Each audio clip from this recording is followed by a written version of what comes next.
एक बच्ची को 11 साल की बच्ची को अपने माँ बाप के बीच में सो रही थी, उसके बीच में से उसको उठाकर ले गए और उसके साथ इस तरह से बलात्कार किया। और उस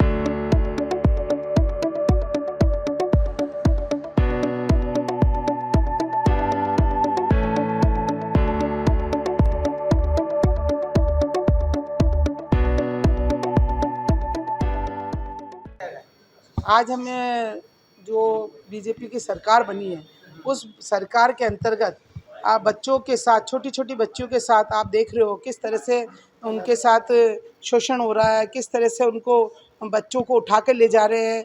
जो सरकार ये कहती थी कि भाई बच्चे लड़कियों का ये लोग वो कर रहे हैं, आज इनका खुद की सरकार में और इस तरह से महिलाओं के साथ अत्याचार हो रहे हैं, महिलाओं के साथ शोषण हो रहा है। आप ये देखिए, कल की घटना ही देख लीजिए अजमेर में।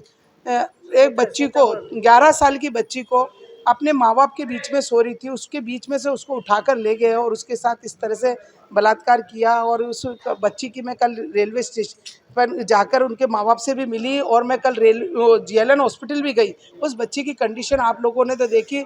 आपका सबसे पहले मैं धन्यवाद देना चाहूँगी आप पत्रकार महोदय का कि आपने इतनी बड़ी चीज़ को उजागर किया और बहुत अच्छी खबर भी आपने बनाई और आप लोगों ने इतना सहयोग कर रहे हो, उसके लिए भी मैं बहुत बहुत आप सबका धन्यवाद देना चाहूँगी। और मैं इस सरकार से ये निवेदन करना चाहती हूँ कि ये जो बच्चों के साथ और इस तरह से हो रहा है, तो सीसीटीवी कैमरे लग रहे हैं, सब कुछ लग रहे हैं, उन कैमरों को बिल्कुल सही करवाया जाए जिससे कि इस तरह की वारदात बार बार ना हो, बच्चों के साथ ऐसी वारदात ना हो। 8 साल की 10 साल की बच्चियों के साथ इस तरह की वारदात हो रही है, वो नहीं होनी चाहिए। ये हम लोग आज विरोध प्रदर्शन करने आए हैं और ज्ञापन देना है कलेक्टर महोदय को।